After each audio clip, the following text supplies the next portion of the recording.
Brooksaw Antiques here. Today we have this 1953 Royal HHE vintage desktop typewriter. I'm going to show you how to use the functions and make sure they all work.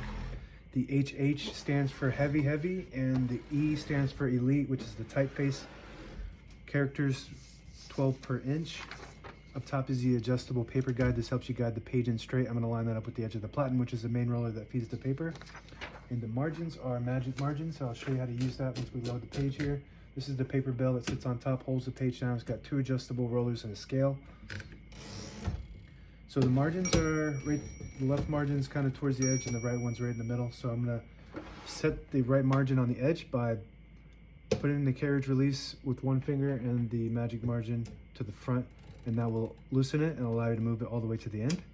So now it's on the end, and if you wanted it back where it was, you put the cursor where you want it, and then you flip that right magic margin and it magically sends the margin to that spot. But I want it closer to the edge, so I'm just going to go ahead and put it right there. And the same concept with the left one. Say I wanted the margin there, and that's where it'll sit. And if I want it closer to the edge, I just push it and move the carriage to where I want it. And now the margin's there.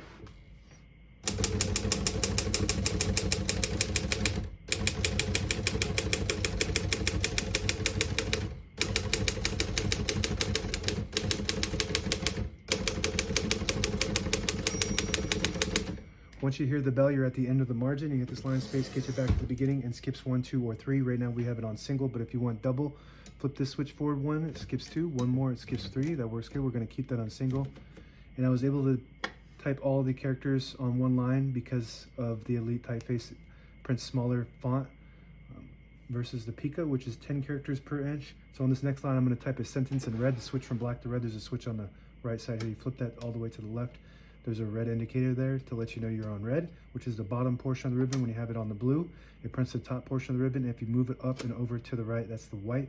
That's a stencil. It doesn't print any ink at all. It just leaves a stencil for copying purposes. We're moving that over for red.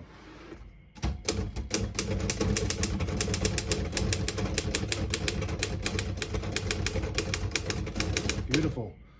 This is a very nice typing machine. One of the best probably ever made. Just super sturdy and heavy like the name. And print looks really good. So it's just got a lot of power. This thing is so sturdy versus a portable, which is, it kind of moves sometimes when you're typing on it, sliding around because it's so light. This one is never gonna move. You put it where you want it and keep it there. And just super powerful. To pull the page out easy, there's a switch on the right side by the knob here. Let's see if we can get a better angle.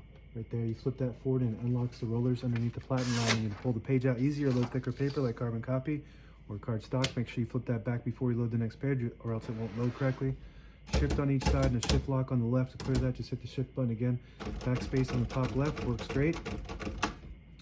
We got the tab on the right side here. We should have a tab set at 10 space intervals. So I'm going to go and clear each one of those by hitting the tab and then just go into it and clearing it.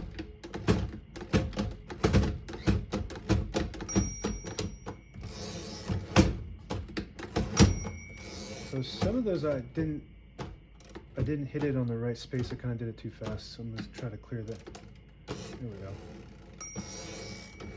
It's a little touchy when it comes to the tabs, but this is really easy to set. I'm going to set one right in the middle by hitting that set button on the right side. And now when you hit the tab button, it just stops at that spot.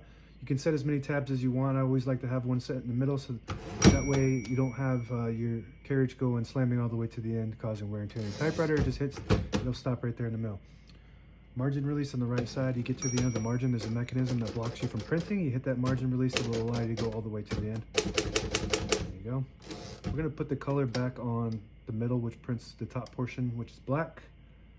And I think I got everything on the keyboard. Open the hood with this button here, and that pops open. All the brand new ribbons loaded on the right side, so it's pulling to the left.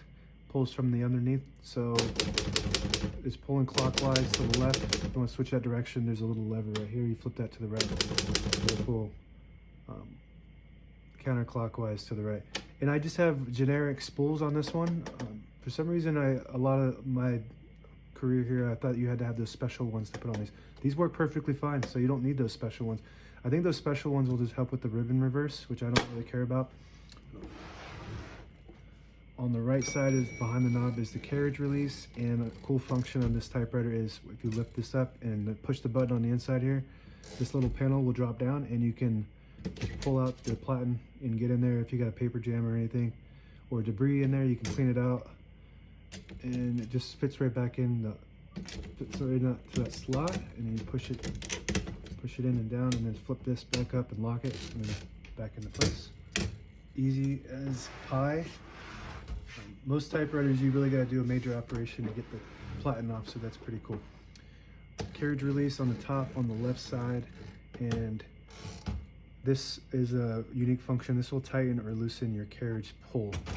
So if you're pulling too hard or too loose, like if you get to the end and if it stops prematurely, you can tighten that or loosen it depending on your preference. This button here will disable the spacing when you turn the knob, so you can get to an exact spot on the page. You let it go, you get the clicks. Each one of those clicks is one space. Same concept with this lever here. You flip that up, you get to an exact spot. You push it down, you get the clicks. And that's it. Now available on eBay or Etsy. Search Brooksaw Antiques.